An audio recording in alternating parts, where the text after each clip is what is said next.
சிக்கல் சிங்காரவேலர் திருக்கோவில். இங்கு வீற்றிருக்கும் முருகப்பெருமான் சுயம்பு மூர்த்தியாக தென்முகம் நோக்கி பக்தர்களுக்கு அருள்பாலிக்கிறார். ஞானசம்பந்தர், சுந்தரமூர்த்தி நாயனார், அருணகிரிநாதர் இத்திருக்கோவிலை பற்றி புகழ்ந்து பல அற்புதமான பாடல்களை பாடி உள்ளனர்.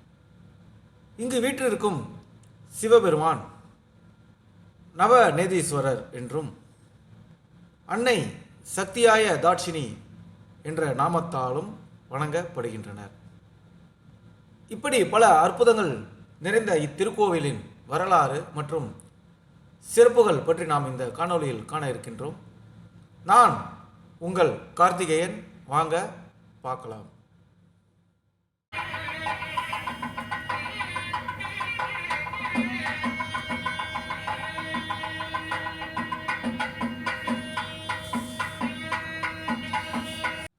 வெற்றிவேல் முருகனுக்கு அரோகரா. நாகை மாவட்டம் சிக்கல் அருள்மிகு நவநேதீஸ்வரர் சுவாமி தேவஸ்தானம். இந்த ஆலயம் 4ஆம் நூற்றாண்டில் கோச்சங்க சோழனால் கட்டப்பட்டது. இந்த ஆலயத்தில் சிவபெருமான் சுயம்பு மூர்த்தியாக அனுக்கிரகம் செய்யக்கூடிய அற்புதமான ஸ்தலம். ஞான சம்பந்த பெருமானும் சுந்தரமூர்த்தி நாயனாரும் இந்த ஆலயத்தில் உள்ள இறைவனை புகழ்ந்து பல பாடல்கள் பாடியுள்ளனர். அருணகிரிநாதரும் முருகப்பெருமானை உள்ளமுருகி திருப்புகழ் பாடிய அற்புத ஸ்தலம். இங்கு வீற்றிருக்கும் சிவபெருமான் நவநீதீஸ்வரர் என்ற நாமத்தால் வணங்கப்படுகிறார். நவநீதம் என்றாலே வெண்ணெய் என்று பொருள். தமிழிலே சிவபெருமானுக்கு வெண்ணெய் பிரான், வெண்ணெய் பெருமான் என்று சுந்தரமூர்த்தி சுவாமிகள் அழகாக பாடி இருக்கிறார். சிவபெருமானுக்கு வெண்ணெய் பெருமான் என்று பெயர் வருகிறதே, அதற்கு என்ன அர்த்தம் பார்க்கும்போது, இந்த ஆலயத்தின் வரலாற்றுப்படி இந்த கோவில் அமைந்துள்ள இடத்தின் பெயர் மல்லிகாரண்யம் என்ற பழமையான பெயருடன் விளங்கியது. ஆரண்யம் என்று சொன்னால் வனம். மல்லிகை வனத்திலே வனமாக இருந்தது இந்த ஸ்தலம். மல்லிகை வனத்திலே சிவபூஜை செய்வதற்காக வசிஷ்ட மகரிஷி மல்லிகை புஷ்பங்களை பறித்து கொண்டு வரும்போது அவர் முன்னால் ஒரு பால்குளம் தென்படுகிறது. இந்த வனத்திலே பால்குளம் எப்படி உருவாகி இருக்கிறது என்பதை தனது ஞான சிருஷ்டி மூலமாக தெரிந்து கொள்கிறார். ஞான திருஷ்டியிலே அவர் உணரும்போது கைலாயத்திலே சிவபெருமான் காமதேனு என்னும் பசுவிற்கு சோதனை செய்வதற்காக பஞ்சகாலத்தை ஏற்படுத்துகிறார். உணவில்லாமல் பஞ்சத்தை ஏற்படுத்தியவுடன் உண்ண உணவு இல்லாமல் அலைந்து திரிந்து வேறு வழியின்றி காமதேனு பசு மாமிசத்தை சாப்பிடுகிறது. இதனால் கோபம் கொண்ட சிவபெருமான் காமதேனு பசுவிற்கு சாபம் அளிக்கிறார். உன்னுடைய புனிதத்தன்மையை சோதிப்பதற்காகவே யாம் இந்த பஞ்சகாலத்தை ஏற்படுத்தினேன். இப்போது நீ உன்னுடைய புனிதத்தன்மையை இழந்துவிட்டாய். நீ எப்போதும் மாமிசம் சாப்பிடக்கூடிய புலியுடைய தலை உனக்கு ஏற்பட கடவா என்று சபிக்கிறார். அதனால் காமதேனு பசுவிற்கு உடலமைப்பு பசு போலவும் தலையானது எப்போதும் மாமிசம் சாப்பிடும் புலி போலவும் மாறிவிடுகிறது. உடனே கருணை கடலான சிவபெருமான் இடத்திலேயே தனது சாபத்திற்கான விமோச்சனம் கேட்க சிவபெருமான் பூலோகத்திலே மல்லிகாரண்யம் என்ற இடத்திலே நீ என்னை நோக்கி தவம் இருந்தால் உன்னுடைய சாபம் நீங்கும் என்று சொல்கிறார். காமதேனு பசுவும் மல்லிகாரண்யம் சென்று சிவனை நோக்கி தவம் இருந்து சிவ சிந்தனையோடு இருந்த காரணத்தினால் காமதேனு பசுவிற்கு தனது சுயரூபம் மீண்டும் கிடைக்கிறது. சுயரூபம் கிடைத்த சந்தோஷத்தில் காமதேனு பசுவிடம் இருந்து பால் தானாக சுரந்து பால் குளமாக அங்கே தோன்றியது. இதை தன்னுடைய ஞான திருஷ்டியிலே வசிஷ்டர் தெரிந்து கொண்டு அந்த பாலிலே இருக்கக்கூடிய வெண்ணெயை மட்டும் பிரித்து எடுக்கிறார். பால் காய்ச்சி எடுக்காமலே அந்த காலத்தில் வசிஷ்ட முனிவர் வெண்ணெய் எடுத்தது அற்புதமான காட்சியாக பார்க்கப்படுகிறது. பாலை காய்ச்சாமல் பால் குளத்தில் இருந்து வெண்ணெயை எடுத்து அந்த குளக்கரையிலேயே வெண்ணெயை லிங்கமாக சிலை செய்து சிவனுக்கு பிரதிஷ்டை செய்கிறார். பிரதிஷ்டை முடிந்து அந்த வெண்ணெய் லிங்கத்தை எடுக்கும்போது பூமியிலிருந்து அந்த லிங்கம் வெளிவராமல் சிக்கி கொண்டமையால் இந்த ஸ்தலத்திற்கு சிக்கல் என்று திருநாமம் ஏற்பட்டது. உடனே வசிஷ்ட மகரிஷி அந்த அற்புதமாய் உருவான சிவலிங்கத்தை வழிபடுகிறார். காமதேனுவும் தன்னுடைய சாபம் நீங்கிய சந்தோஷத்தில் சிவபெருமானை வழிபட்டதாக இந்த ஆலயத்தின் வரலாறு சொல்லப்படுகிறது. மாட கோவிலாக சிவபெருமான் சுயம்புவாக இருந்த ஸ்தலத்திலேயே கோச்சங்க சோழன் 4ஆம் நூற்றாண்டில் மாடக்கோவிலாக அற்புதமாக இந்த கோவிலை கட்டினார். இப்படி பல புகழ்பெற்ற இக்கோவிலில் சிவபெருமான், அன்னை வேல் நெடுங்கண்ணி, சிங்கார வேலர் ஆகிய தெய்வங்கள் இந்த ஆலயத்தில் பக்தர்களால் வணங்கப்படுகின்றனர்.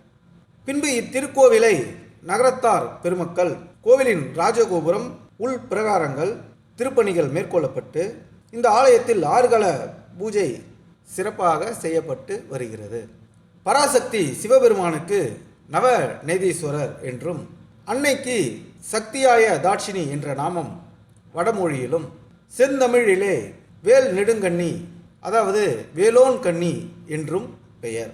வேலோன் கண்ணி என்றால் அந்த வேலை முருகப்பெருமானுக்கு கொடுத்ததனால் வேலோன் கண்ணி என்றும், வேல் போன்ற கண்கள் உடையதாகவும் இங்கு வீற்றிருக்கும் அன்னையை பக்தர்கள் வணங்குகின்றனர். சக்தி ஆயுதம் என்றால் வேல். அந்த சக்தி ஆயுதத்தை முருகனுக்கு கொடுத்ததனாலும் அம்பாளுக்கு சக்தியாய தாட்சிணி என்ற பெயர் அமைகின்றது. அப்பேற்பட்ட இங்கு வீற்றிருக்கும் அன்னை ஒவ்வொரு வருடமும் முருகப்பெருமானுக்கு சக்திவேல் கொடுத்த ஸ்தலமாகவும் இந்த ஸ்தலம் புகழ்பெற்று விளங்குகின்றது. இங்கு குடிகொண்டுள்ள முருகப்பெருமான் உற்சவ திருமேனியாக, சுயம்பு மூர்த்தியாக பக்தர்களுக்கு அருள்பாலிக்கின்றார். சிதம்பரத்தில் எப்படி நடராஜரோ, வைத்தீஸ்வரன் கோவிலிலே செல்வமுத்து குமாரசுவாமி உற்சவரே மூலவராக இருக்கின்றாரோ, திருவாரூரில் தியாகராஜ பெருமான் எப்படி உற்சவரே மூலவராக இருக்கின்றாரோ, அதேபோல் தெற்கு முகம் நோக்கி முருகப்பெருமான் சிங்காரவேலர் என்ற நாமத்தால் உற்சவ மூர்த்தியாகவே இங்கு அழைக்கப்படுகிறார். உற்சவர் என்று சொன்னால் நம்முடைய முன்னோர்கள் காலத்தில் யாராவது செய்து வைத்தது அல்ல. சுயம்பு திருமேனியாகவே முருகப்பெருமான் இந்த ஆலயத்தில் தோன்றியதாக புராணங்களில் கூறப்படுகிறது. அப்படி சுயம்புவாக உருவான நாளிலேயே ஒவ்வொரு வருடமும் சுக்ல பஞ்சமி ஐப்பசி மாதம் வரக்கூடிய பஞ்சமி திதியிலே முருகப்பெருமான் அன்னையிடத்தில் இந்த ஸ்தலத்தில் சக்திவேல் வாங்கியதாக வரலாறு சொல்லப்படுகிறது. அப்படி சுயம்புவாக உருவான நாளிலேயே ஒவ்வொரு வருடமும் சுக்ல பஞ்சமி ஐப்பசி மாதம் வரக்கூடிய பஞ்சமி திதியிலே முருகப்பெருமான் அன்னையிடத்தில் இந்த ஸ்தலத்தில் சக்திவேல் வாங்கியதாக வரலாறு சொல்லப்படுகிறது. சிக்கலில் வேல் வாங்கி திருச்செந்தூரிலே போர் முடித்ததாக கந்தபுராணத்தில் சொல்லப்படுகிறது.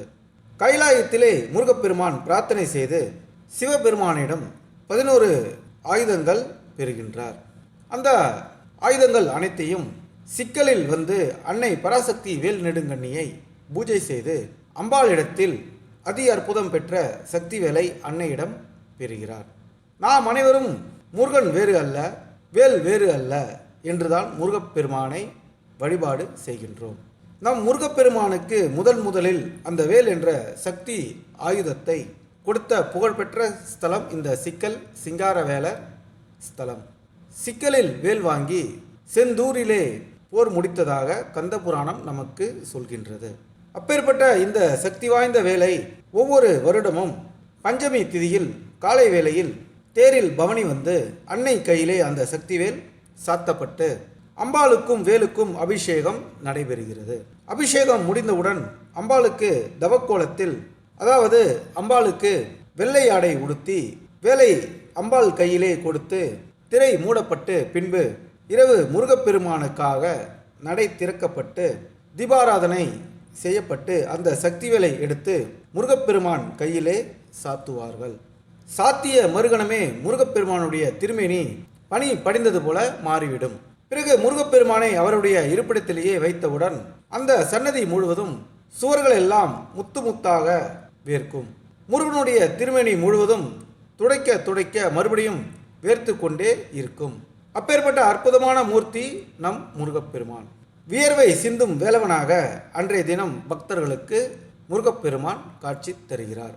சிங்கார வேலவனாக இருக்கும் முருகப்பெருமான் ஒவ்வொரு வருடமும் சுர சம்ஹாரத்திற்கு முதல் நாள் வேல் வாங்கி வியர்வை ததும்ப வியர்வை சிந்தும் வேலவனாக அற்புதமாக அருள் பாலிக்கிறார்.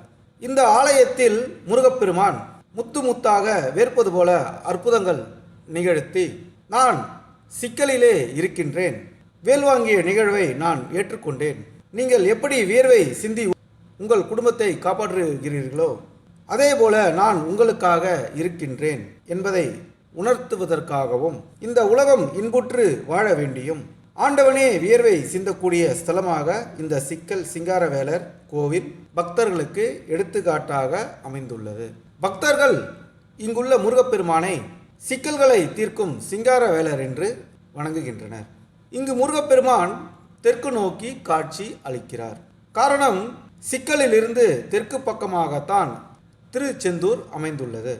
முருகப்பெருமான் சக்திவேல் பெற்றுக்கொண்டு போர்க்கோலத்தில் செல்லும்படியான வடிவில் காட்சி தருகிறார். தென்முக கடவுள் என்றாலே தட்சிணாமூர்த்தியை நாம் அழைப்போம். இங்கு வீற்றிருக்கும் முருகப்பெருமான் தென்முகம் நோக்கி தன்னை நாடி வருபவர்களுக்கு கல்வி, ஆற்றல் போன்ற அனைத்து செல்வங்களையும் கொடுத்து ஞானக் கடவுளாக விளங்குகின்றார். அது மட்டும் இல்லாமல் தெற்கு என்று சொன்னாலே அது யமனுக்கு உரியது. யமபயத்தை போக்க கூடியவராகவும் சம்கார மூர்த்தியாகவும் வீர கடவுளாக முருகப்பெருமான் இங்கு காட்சி தருகிறார்.